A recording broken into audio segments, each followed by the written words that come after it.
live for us. Let's go to Peter now, your Pacific Capital, to get his take on all of this. Rich is reporting on what's happening on the ground in this tiny little nation of Cyprus. But what's your take back here? Are you in this camp that says, oh, man, I'm worried, even though our market's going to all-time highs and hovers around them, that it could happen here? Or I think it's just a European story. I could care less. I mean, what's your take, Peter?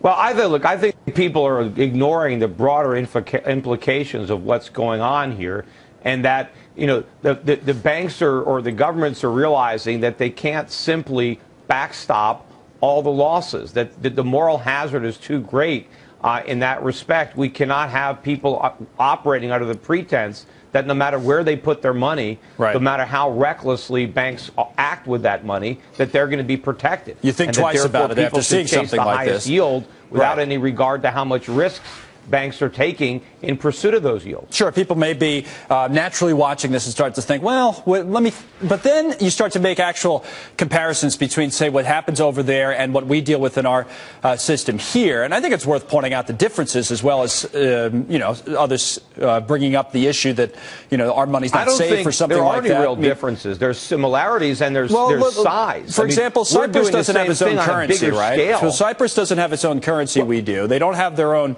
central bank. They have to deal with basically the whims of the European Central Bank, where we have the Federal Reserve System here in the United States. So to me, that would make a situation like Cyprus less likely to happen in a country like this, or in this country.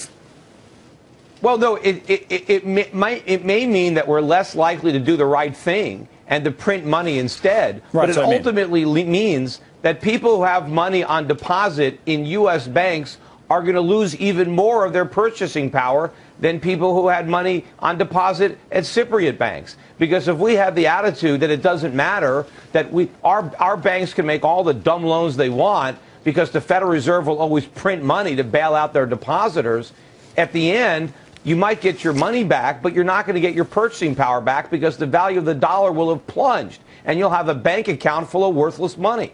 A little bit of a different argument, though, isn't it? Because we haven't seen, for example, that plunging that you talk about in the dollar over the last few years, when the Fed has basically done nothing but print money, and we don't have nobody here has a legitimate concern. A lot of people into a false sense of complacency. Right, but people don't have legitimate concerns here saying, "Oh, I'm not going to go to the ATM." Just like people were complacent about the housing market until we had a crisis. Right. Look, the world has already loaned America more money than it can ever possibly repay, but right now nobody cares. They keep lending us more just because they think we can keep printing it. I'll try to ask one question without you talking over. Time, Peter, the printing of money is going to be what dooms us. It's not going to be our salvation. Yeah, Peter, that's enough. I mean, whatever. The point is, I'm not worried about going to the ATM today and not getting the money out, which was I tried to say 4 times when you're talking about it. Anyway, have a good show. You're doing your radio show, so we'll let you get back to it. Still talking. What that money Peter is Schiff going to be joining worth. us from Connecticut as always. Thanks, Stegan.